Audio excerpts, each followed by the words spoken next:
diri. Maka insya Allah kalau kita latihan gitu terus, suatu saat nanti akan mimpi bertemu Nabi Muhammad SAW.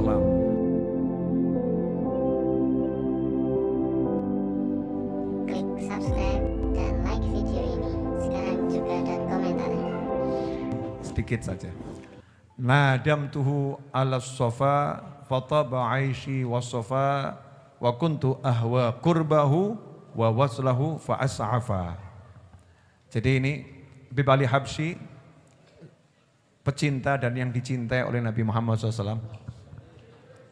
Beliau ahli bahasa, indah sekali bahasa Arab beliau itu bahasa ruh, bahasa qalbu, bahasa cinta.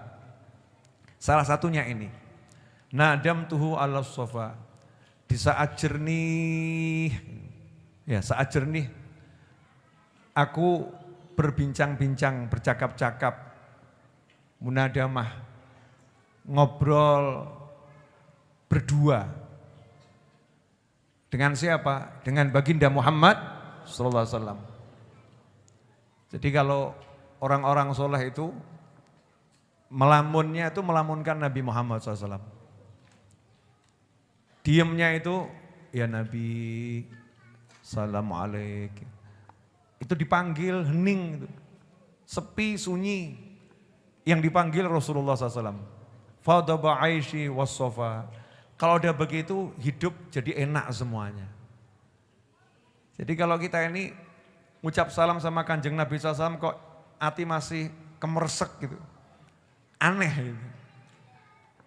Makanya ketika ya Nabi salam alaika ya Rasul salam alaika ya Habib salam alaika salawatullah alaika.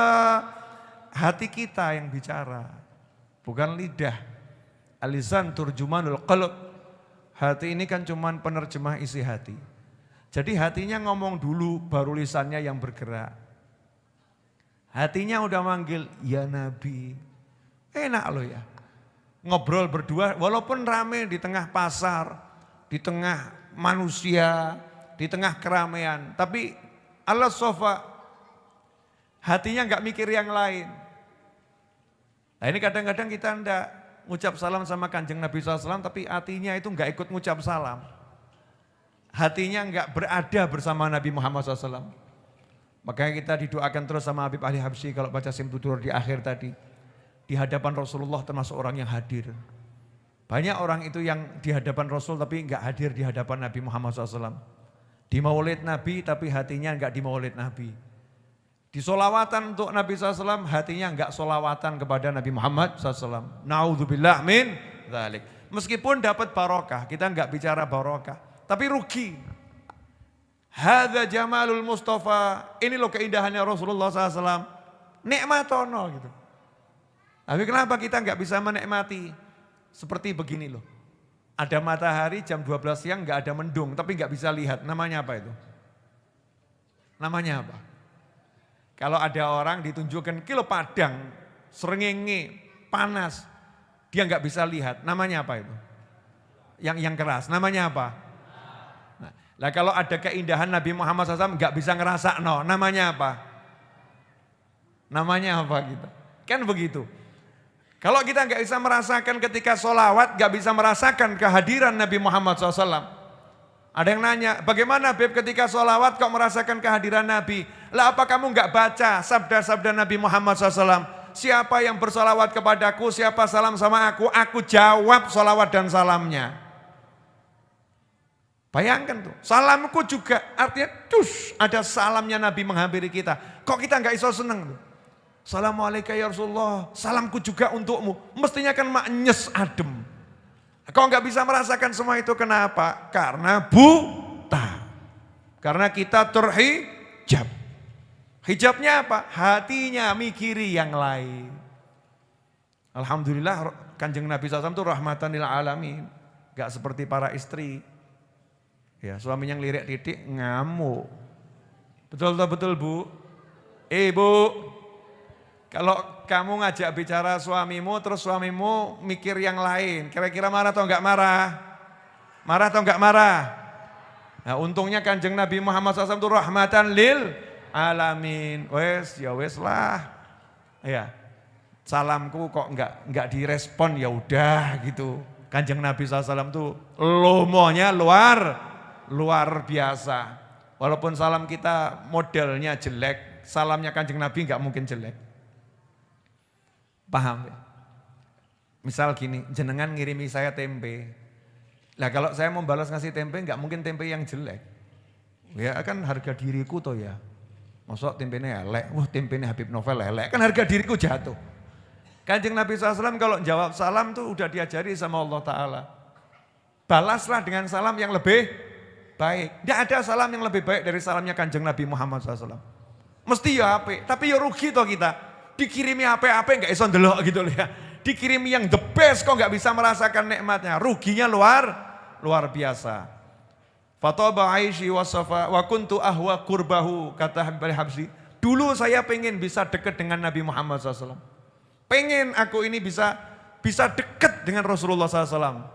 Maka wawaslahu, dan bisa nyambung hubungan dengan Nabi Muhammad SAW. Fa'as'afa, Kanjeng Nabi membantu keinginanku tersebut. Beliau menyambut dengan baik. Jadi gayung bersambut. Walaisa indi halatun tuhishuni mithlul jafa. Gak ada satu kondisi yang membuat aku susah.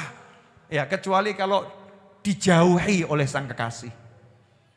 Kok enggak ngimpi Rasulullah SAW, enggak bisa lihat Rasulullah SAW. Itu sedih hatinya. Lah kita ini bertahun-tahun enggak mimpi Kanjeng Nabi, hatinya biasa-biasa saja kan. Berarti hati kita model armu'u wareketu walung setu waleteku. Sama macam itu. Ini hati kita. Kok ada yang awakmu kan rumangsa hati resik toh ya. Kadang-kadang kita merasa hati kita udah bersih, udah hebat. Kata para ulama, ciri-ciri orang yang hatinya bosok. Saya ngomong pada diri saya sendiri ya. Kalau mendengarkan ya karepmu dia. Ndak ya karepmu. Ciri-ciri orang yang hatinya bosok, sholat gak bisa khusyuk. Nah kalau udah di hadapan Allah gak bisa melihat Allah. Ya wes. Di hadapan Allah gak bisa melihat Allah, kebesarannya Allah, keagungannya Allah, sayangnya Allah, cintanya Allah. Gak bisa lihat. Tapi ngelirik yang lain, berarti hati ini letaknya luar biasa. Siapa itu? Ya aku. Makanya saya zikir begini buat majelis itu kan ya pengen ngersei hati. Nah para ulama itu sedih. Ya sedih kalau dijauhi. Dijauhi. Saya ambil satu cerita bagi penutup ini ya. Kalau panjang-panjang kan bukan pas majelis maulid. Pas pengajian Jumat yang tidak maulid. Ini kan maulid ya. Mau enggak satu cerita? Ada satu orang tiap hari mimpi bertemu Nabi Muhammad SAW. Mimpi ketemu Kanjeng Nabi itu bukan untuk dipamerkan, bukan untuk dicerita-ceritakan ke orang, bukan. Kamu mimpi Nabi Muhammad SAW, ya alhamdulillah baik. Kalau kamu enggak mimpi, bukan berarti kamu enggak baik. Bukan berarti kamu enggak baik. Karena saya pernah ketemu waliullah, saya tanya, pernah mimpi Nabi? Wali, cetha-cetha wali. Ya umurnya sudah di atas 80 tahun. Saya nanya, jenengan pernah mimpi ketemu Rasulullah SAW? Jawabannya, enggak, belum. Nah, kalau ada orang soleh ngomong gitu sama kamu, apakah mengurangi pandanganmu terhadap kesolehannya? Sayyidina Uwais Al-Qarani radhiyallahu anhu enggak ketemu Nabi Muhammad SAW. Uwais Al-Qarani kan enggak ketemu Nabi Muhammad SAW. Tapi Kanjeng Nabi tambah nyuruh sahabat cari itu Uwais Al-Qarani. Minta doa dari Uwais Al-Qarani. Minta diampunkan kesalahanmu, dosamu di hadapan Allah oleh Uwais Al-Qarani radhiyallahu anhu. Meskipun lihat Nabi, ketemu Nabi, kemuliaan yang luar biasa. Tapi bukan berarti ketika tidak bisa bertemu Nabi Muhammad SAW, itu mengurangi kemuliaan. Tetap mulia. Memang pangkatnya berbeda. Ada satu orang tiap hari mimpi bertemu Nabi Muhammad SAW. Sampai suatu ketika dia Gak mimpi Rasulullah SAW. Sumpek langsung. Hari itu suntuknya luar biasa. Istighfar yang banyak, sholawat dikencengin, ibadah ditingkatkan. Besoknya malam gak mimpi Rasulullah SAW. Akhirnya langsung datang kepada orang-orang soleh di zamannya. Nanya itu langsung, saya punya penyakit apa ini? Kok sampai 2 hari gak mimpi Rasulullah SAW? Maka ulama tadi ngomong kepada dia, ya coba kamu cari kesalahanmu apa. Hari ketiga tetap gak mimpi Nabi Muhammad SAW. Ya gak mimpi Rasulullah SAW. Sampai ketemu satu ulama yang nasehatin. Coba kamu cek hari terakhir yang kamu gak mimpi Rasul. Jadi mimpi-mimpi terus gak mimpi itu ya. Hari terakhir itu kamu teliti betul. Kamu punya perbuatan apa yang menurut kamu gak pas gitu. Dicek aja, diruntutkan. Terus dia cek. Oh ada satu. Apa? Saya ketemu di pasar ada satu cucu Nabi Muhammad SAW. Ada salah satu anak turunan Nabi Muhammad SAW. Perilakunya kurang pas. Kemudian saya marahin. Ya, kamu cucu Nabi kok perilakumu seperti itu. Enggak betul kamu seperti itu. Sama hawanya ikut, egonya ikut. Orang itu kepada siapapun amar ma'ruf nahi mungkar enggak boleh pakai ego. Aku ya, enggak boleh ada sombong. Kadang kita enggak sadar, rumongso kita ini berbuat yang baik, nahi mungkar, ternyata hati kita mungkar. Nahi mungkar dengan hati yang mungkar, hati yang sombong, hati yang merasa lebih hebat. Ini kemungkaran yang lebih besar dari yang dinahikan itu. Sering enggak sadar begitu.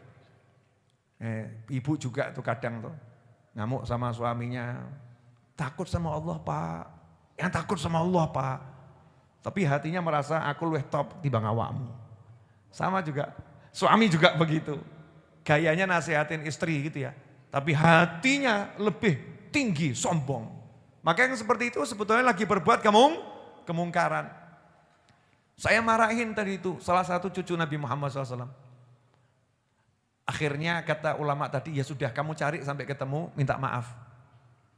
Cari sampai ketemu minta maaf. Hasilnya dicari ketemu terus minta maaf. Maafkan saya. Sudah kamu tobat dari perbuatanmu itu. Malamnya mimpi bertemu Nabi Muhammad SAW. Langsung. Setelah itu mau salaman sama kanjeng Nabi SAW, kanjeng Nabi melengos. Buangmu muka palingkan padanya ke arah lain. Maka orang tadi dalam mimpi mengatakan, ya Rasulullah maafkan aku.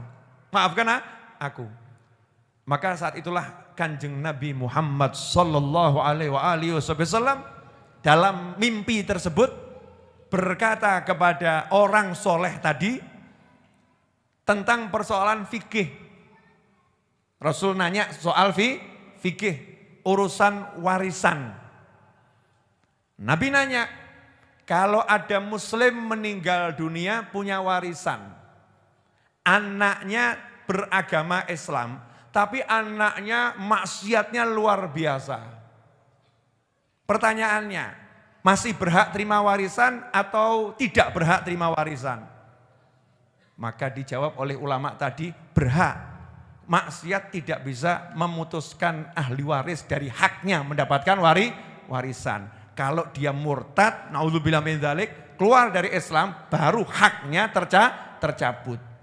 Maka dijawab oleh kanjeng Nabi SAW, begitu pula anak cucuku, mereka mewarisi aku. Selesai. Paham ya? Nah ini orang-orang soleh dulu tuh kalau nggak mimpi kanjeng Nabi sekali itu langsung sedih. Lah kita ini bendino gak mimpi, gak sedih-sedih. Iya, dikai sholawat ya kayak patung. Gak tergerak hatinya. Maka harus kita benahi hati kita.